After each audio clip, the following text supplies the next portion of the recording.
And we are live. I'm here with draft guy Jimmy, assistant scouting director for the Hula Bowl, not the Hulu Bowl, the Hula Bowl. Don't make that mistake. And contributor at Draft Diamonds. Jimmy's been following, football and whatnot for years. I'm really glad I found him on Twitter. He's an awesome asset, awesome resource for so many people. Jimmy, thank you for coming on the show today. No problem, man. Glad to be here. I've been a fan of this game for as long as I can remember. Awesome. Appreciate it. Well, I kind of wish we kind of recorded a little bit earlier because some of the sidebar conversations are always a lot better than when we're doing the recording. But Jimmy, how did you get here? How did you get to the Hula Bowl? How did you get to Draft Diamonds? Kind of share a little bit of the background on the story. I really don't know where to begin, honestly. So several years back, when I decided to get with the times and get a Twitter, I got on there, started poking around, and very interested in small school athletes, and just trying to figure out who they are and such, and just found some dudes, and I'm like, just started to tweet about them, just for fun, right? And then after some time, I get a DM from Damon Talbot, who's the owner of NFL Draft Diamonds, and he's like, "I see you doing this, man. You want to come work with me?" And so I went ahead and linked up with him, and we've been good buddies ever since. And uh, the way that kind of ties into the Hula Bowl is a couple of years back, when they moved the game. Uh, they reached out to NFL Draft Diamonds and they said, "Hey, you know what? We really need a good scouting staff." And so they reached out to NFL Draft Diamonds and made that contract. And Damon is like, "You're my right hand man, man. You're coming with me, and we're gonna kill this thing." So that's how it's been for the past few years. So when you started this obvious, it looked like a passion project, and then transition it into a more full time role, was this just kind of something you were just like we talked about a little bit, just trying to have some fun? You're really interested in the small school prospects and give a voice to a lot of these players who half the time people don't really know about. Well, honestly, man, I've been a fan of the draft for way too freaking long. And this is kind of how the story goes. And so I'm going to go ahead and share it. So, way back in the 90s, yes, I am that old, way back in the 90s, there was a lot of turnover at the time. Like, there were a lot of quarterbacks that were, you know, going away, like Dan Marino, Joe Montana, Jim Kelly, like they're all retiring. And I'm thinking to myself, who's the next guy? Who's the next man up? And back in like 1994, 95, like I had no clue. Like I had no clue who was who. People don't understand. Not all of us had access to the internet back then. It was in its infancy, guys. I mean, come on. I'm dating myself, but that's what it was all about. So I mean, I couldn't really go on, and obviously we have countless websites now where you can go and look at all these draft stuff. But at the time, I only had the Washington Post. I was looking at the Washington Post and kind of reading through like the box scores and trying to figure out who's this guy. And I remember it was 1997, 1998, and the one name that kept coming up was Eli or Peyton Manning. So and I'm writing down notes in like a composition book, and it's the love of the draft just kind of started from there. Just kind of diving into what the draft is all about. But I think here lately, over the past, I don't know, like 5 or 6 years, my passion has really been for small school, athletes. I mean, because I feel like those guys just don't get the love, and they have just as much passion, if not more, than these Division I athletes. And getting a chance to meet them has been fun. Now, with the small school prospects, did that just start in your local area and then keep branching out? Like, you're in the DMV area, so like the Slippery Rocks and everything, like, or Slippery Rocks and That's Pennsylvania. I think it's a it's little South. out of my way, but I know where it's at. Yeah, like Um, Slippery Rock, Salisbury. I think Wingate probably at that time was not a Division two and whatnot. And then it's kind of like you just keep diving into it. You get more excited, and then maybe a guy transfers or something like that. Is that kind of how it started with the small school, and then the big branch out? well, I mean, honestly, it just kind of all started with like, you know, look, just diving into it. I know it sounds silly because I mean, you think where did it all start, but just kind of diving into it, trying to figure out like what's what, like what is Division two, what is Division three, and um, what's NAIA. A lot of guys don't even know that that even exists. That there's a separate entity that is not the NCAA that has teams. So that's something that I eventually dove into. But there's so many other teams. If you think about it, I mean, FCS, D2, D3, NAIA, U Sports. There's so many other teams that people don't even know about. And there are some that keep cropping up a bit, and they do gain a football program. But actually, here over the past couple years, we've seen football programs like go the way of the dodo. So it's been you get both sides of the coin. Now, talk to me a little bit, if you can, about once the Hula Bowl, you're working, doing the scouting, and with draft diamonds and whatnot, that first experience of making your list, checking it twice type thing, and building it all together. I can imagine that was like extremely chaotic. And that's something that kind of fascinates me is like you go from not doing it to doing it, or was there like a natural progression, or is there something like, hey, here's the template that we have from the years before, or was it just kind of drinking the water from the fire hose type thing? Uh, well, I honestly, man, I've been doing spreadsheets for a while. Even before I was doing it for NFL Draft Diamonds, it's just been it's been a hobby, dude. I've literally taken a hobby and made it into a job. And so I've been doing it now, like the spreadsheet thing, for several years. And the way that it goes is there's different tabs on that spreadsheet. And so, like, I'll know, like, next year and the following year, whatever, just kind of, as things progress. And it does get a little tedious, but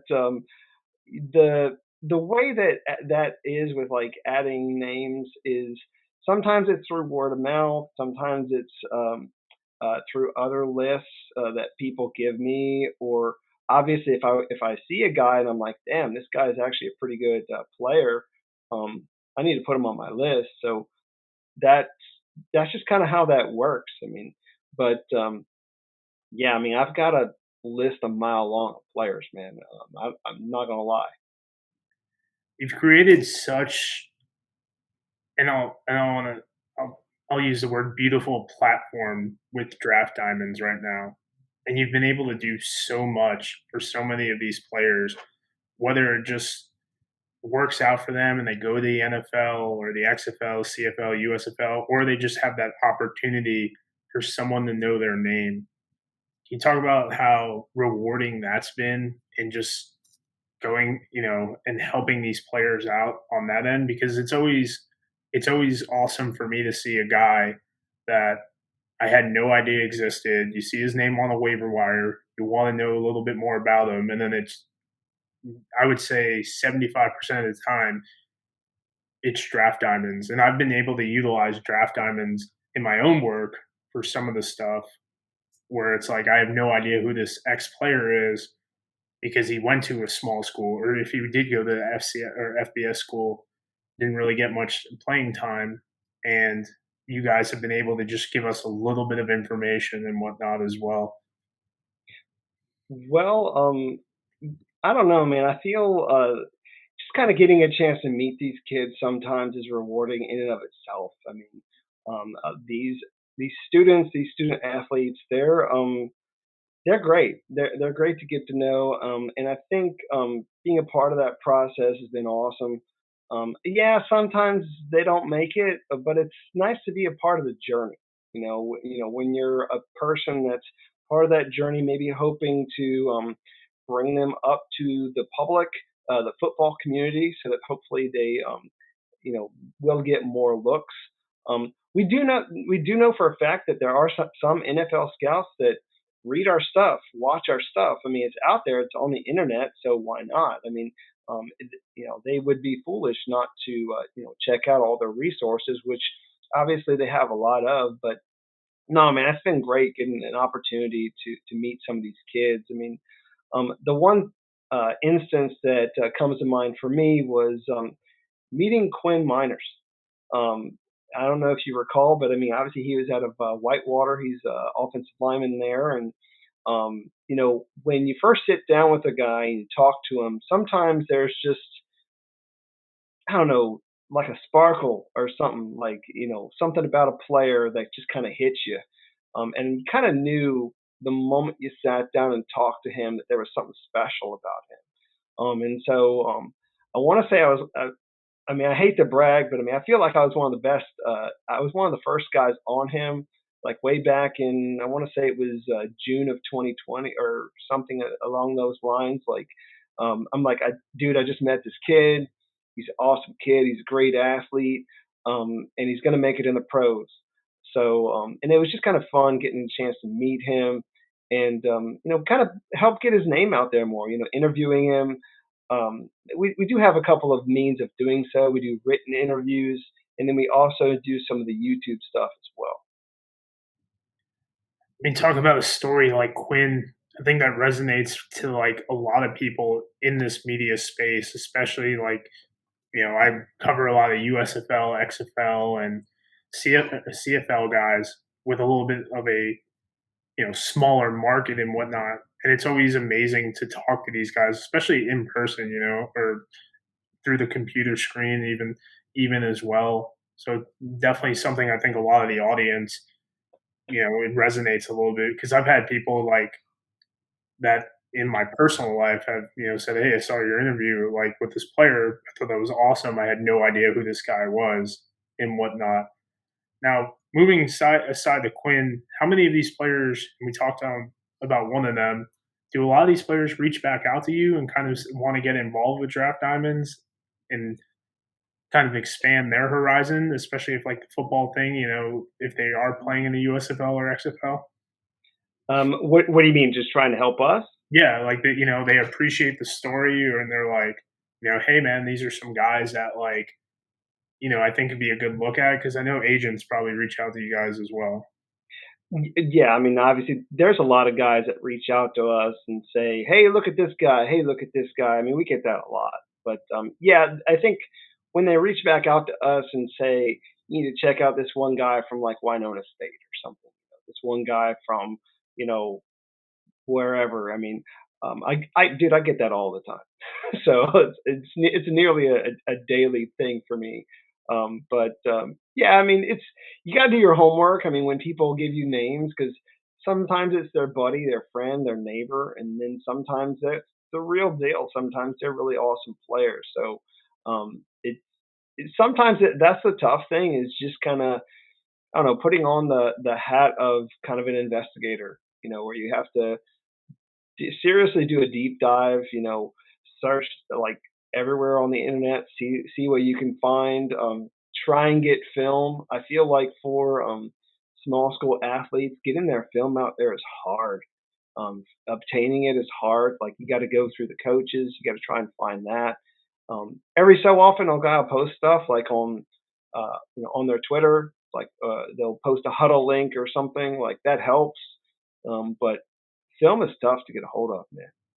Well, it's funny you mentioned that because like prior to the XFL draft, I wanted to look into like smaller school quarterbacks and I wanted to highlight them, because same thing, a little bit intrigued. And there was a guy named Logan Nelson, and he was out of the University of Mary or Mary University. He had a work. He popped up on my Yeah, feed. you marry is what they call it. Yeah, and he popped up on my feed because he was in camp with the Vikings, or excuse me, OTAs with the Vikings, or rookie mini camp with the Vikings, and I was looking at his film breakdown. Had some decent stats, but he's got two knee injuries. So the first thing I think of is Carson Strong. So I'm like, okay, this could be someone that people care about.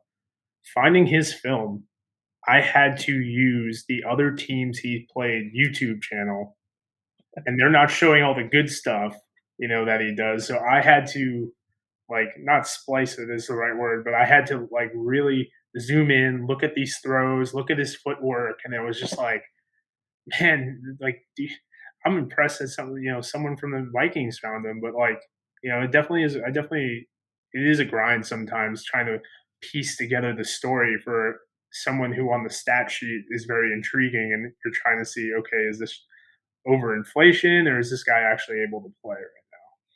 Yeah, I mean, the film that you really want is you want like either the all 22 or like coaches film, because like I mean, we can watch stuff that's on YouTube, or like if it's a live stream or something, but like you really want that camera angle, that's either from the front or back, so that you can really focus on a guy's feet, his balance, things like that. Like that's really crucial when you want to actually do an official scouting report, because it's damn near impossible to do it the other way.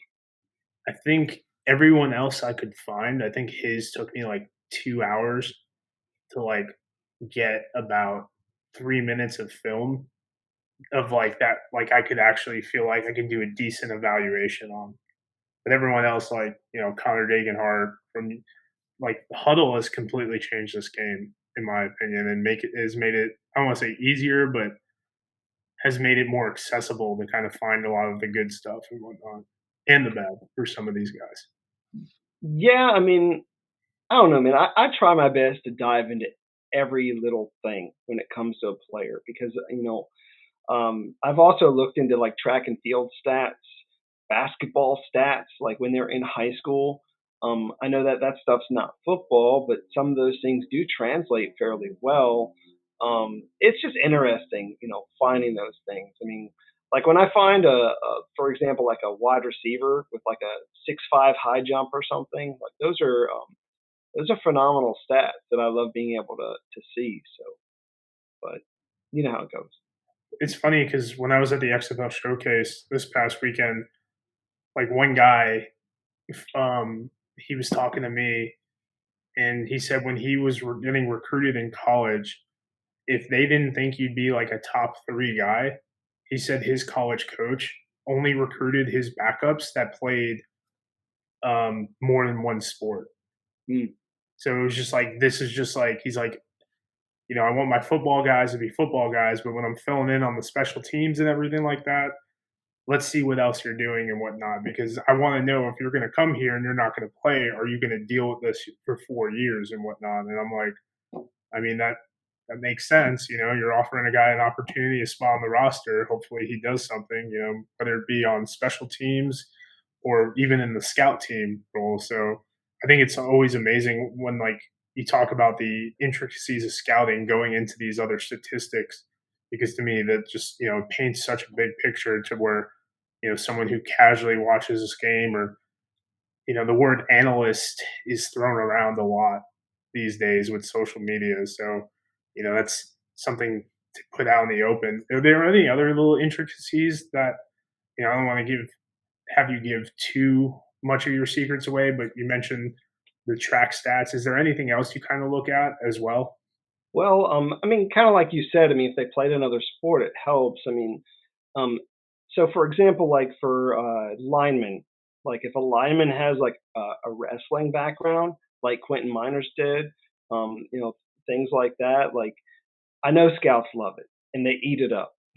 So stuff like that, obviously, it translates, because I mean, when you think about a guy who has to understand leverages, like that whole one-on-one mentality when you're in that wrestling ring circle, whatever you want to call it.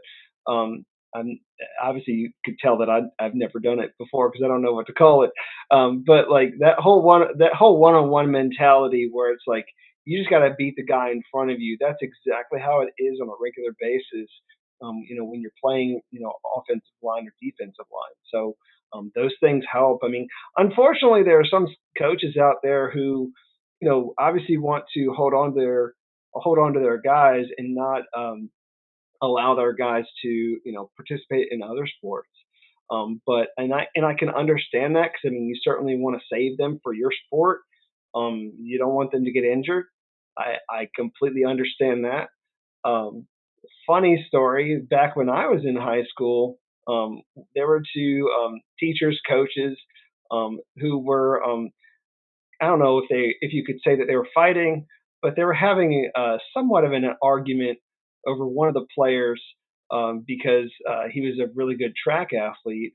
I had run track at the time, so but they were fighting over this one guy because it was football and track and field at the same time, and turns out that they were both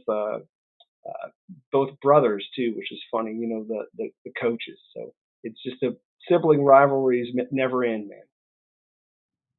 I mean, also, and something I always talk about is like it's kind of gnarly, and maybe the NIL has made it a little bit different, but it's like how much we're like grown men and grown women in college sports, high school sports are relying on these kids, like actual children, to be, you know, their lifeblood essentially for like their families and whatnot. So it definitely can understand how it gets a little bit heated. Sometimes it is well, it's just a game. Sometimes it's a little bit more to a game when you got your dollar amounts uh, trickled to it. Well, I mean, ultimately, it is more than just a game when you're making money. No, So, I don't think it gets much simpler than that. Do you see, and going off topic a little bit, but do you see with this like implementation of the NIL and even bringing it down, like with Brian Woods trying to do this in high school and everything like that? Like, do you see that like air quote amateur sports in schools is going to get even more convoluted than it already is? Like, I always think about Jake Garcia, transferring to three high schools and now is at Mizzou. And, are we seeing that more from, your point of view and whatnot, like coming in? Do you think it's just going to even get more goofy the more money we're throwing into this? I don't want to talk about it too much because I kind of Yeah. have mixed feelings about it. To be So, honest with you, so do I. Yeah. I mean, there are pros and cons to the NIL. I mean, I'm glad that guys are getting paid. I mean, obviously, they're going out there putting their lives on the line.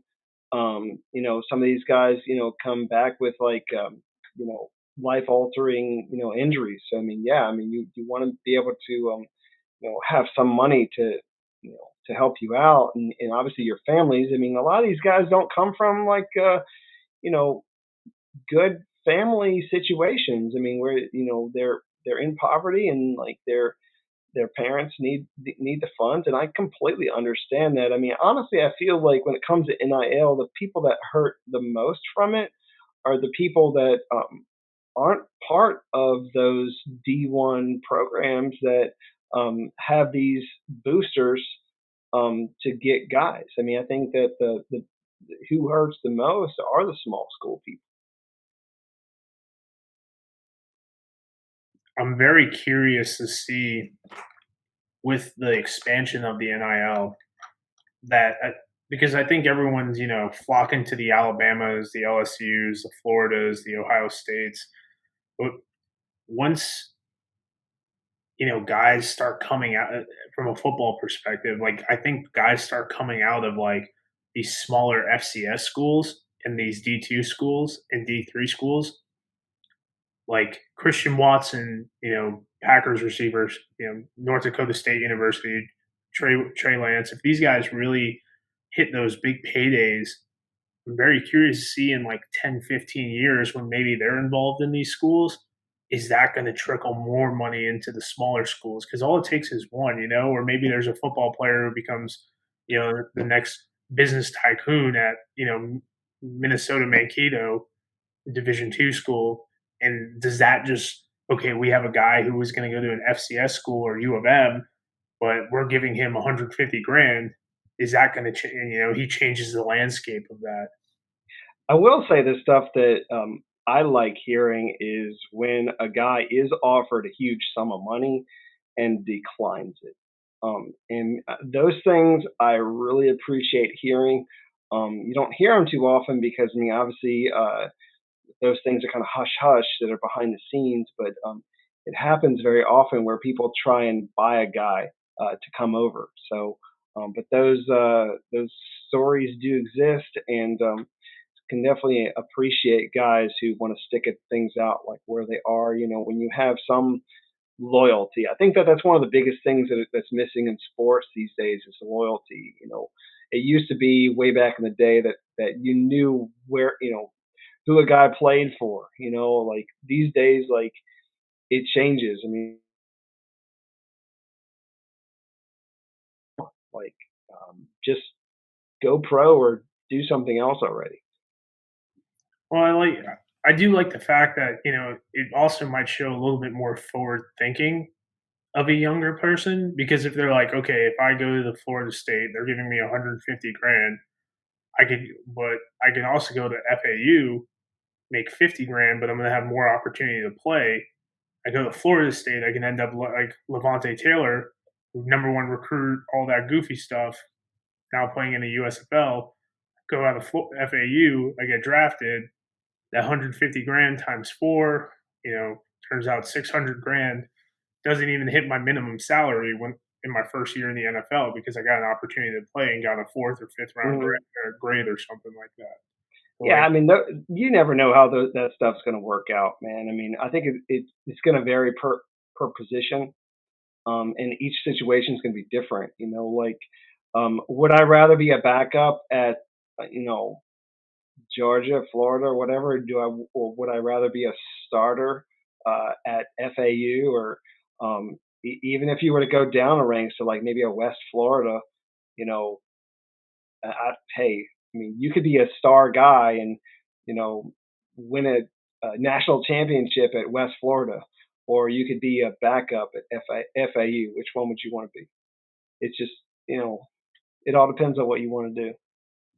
yeah, I mean, that's the age old question that, sometimes I talk to like college coaches. Like I had Coach B from Mobap, and he was at Colorado, and he could have played at smaller schools, but he wanted to go to Colorado because of the family history. Mhm. Didn't play that much, but still like wouldn't trade the experience for the world, because met a lot of good coaches, met a lot of good players, and now he's got his own program here at Missouri Baptist. I know you said you had to go in a little bit, so just kind of finishing up. Any final thoughts on anything you want to share, especially where the people could find you, and any messages to any prospective players looking to go to the XFL, USFL, or CFL that might be listening to this?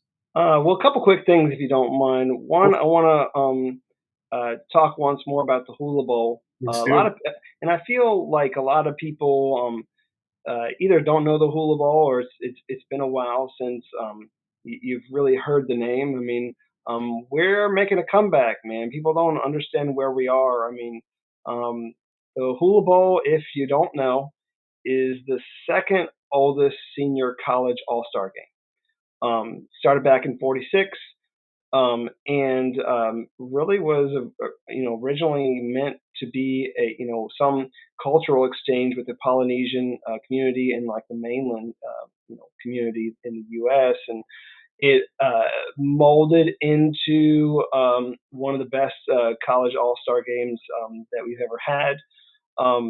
Going back into the people that have played for them, players like Dan Marino, Joe Montana, Tony Dorsett, Marcus Allen. I mean, the list goes on and on. Ronnie Lott. I mean, um, great guys that have gone through the system. I mean, um, there was a little bit of a hiatus for like 10 years from 2009 to 2019. And I think that's one of the reasons why people forget about it because it's, it went away. And so we're trying to reestablish things to the point where people take us seriously. Um, we have been putting all our efforts into this season, putting together an excellent scouting staff. We got guys all over. We got guys, from east, south, northwest. We got them everywhere. We're trying to go out into these schools, find the best talent that we have that we can, and make our game very competitive. We've got great coaches. that'll coach guys up and put them into a position where they can get into the league. Um, and so I just kind of wanted to touch base on that. I mean, we had 6 guys drafted this past year. We had 8 the previous year, and we expect that number to continue to grow as we grow. So, and most of our roster ends up going to the league anyways in some fashion. So they get opportunities. Some of them make 53-man rosters.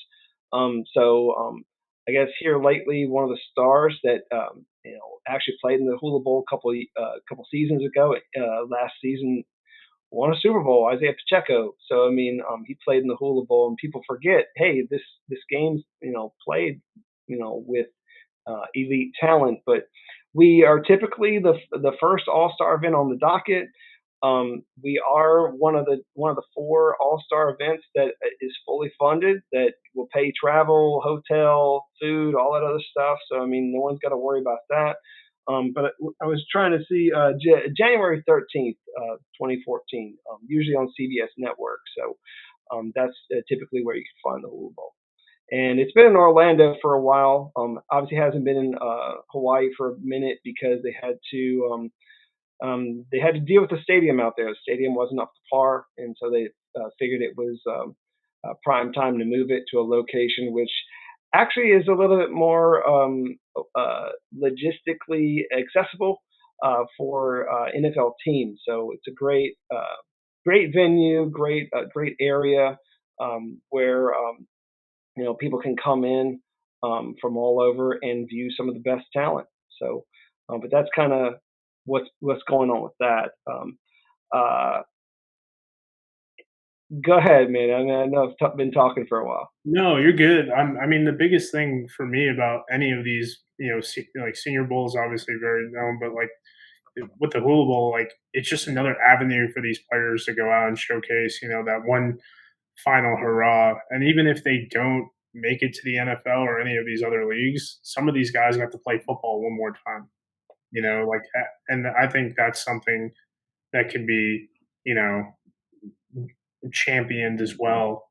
And it's just, like I knew Isaiah Pacheco from Rutgers and obviously he played there and whatnot. So, Mhm. but for every Isaiah Pacheco, there's 3 other guys I can't name off the top of my head that, that was also there that's on a 53-man roster right now. And I mean, I just any of these extra like showcase. I don't want to use not showcase, but any of these extra games to get these guys in front of these scouting departments, in front of these staffs. Like, I mean, that's just does it work out all the time for everyone? No, but that's just life. It doesn't always work out, and but at least these guys had the opportunity. Is the biggest thing for me, and you guys are doing that.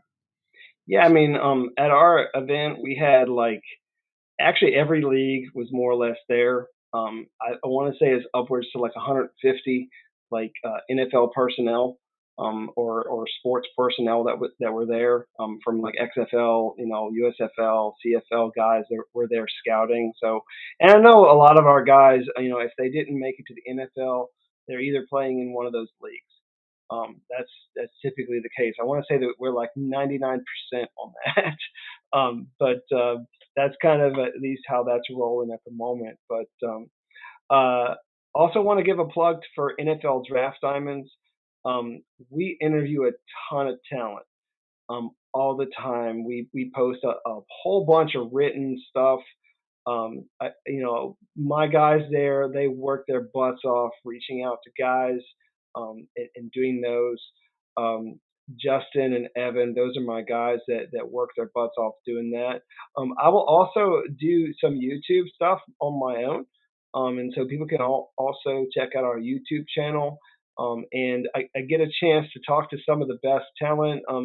I've talked to guys that have been first round draft picks, which has been fun. So I mean, I've talked to the first rounders, and I've talked to everyone else in between, including some Canadian players. So it's been fun. But you can check out our stuff there. And of course, I am Draft Guy Jimmy on every single social media there is. So um, yeah, that's how you can find me. Well, guys, I'm going to be putting all of Jimmy's links from the Draft Diamonds to the Hula Bowl to his YouTube channel in my description. I've been sharing a bunch of their stuff. I know a couple of the other guys on News Hub and the Markcast have been as well. Jimmy, I know you gotta go. I appreciate you coming on, especially showing more light on the Hula Bowl, and I hope to meet you in person one day, maybe down there, But I overall I just love what you're doing and just continuing to provide more access for not just fans, but the your platforms for the players. And to me that's the biggest the biggest thing is just more eyes on some of these kids who might not have had it. Yeah, man, come down to Orlando. It'll be fun. Oh, I 100% will. It's never a bad time to be in Orlando. But Well, I mean, maybe hurricane season, but yeah, other than that, yeah, we won't have to worry about that so much so in January. But yeah. when you go to Orlando and it's 75 degrees and first second week in January, I mean, you can't beat that. Definitely. We'll talk more offline, but I'll definitely be there. But guys, thank you so much for tuning in. Jimmy, thank you so much, and we'll catch you on the next one. All right, thanks again.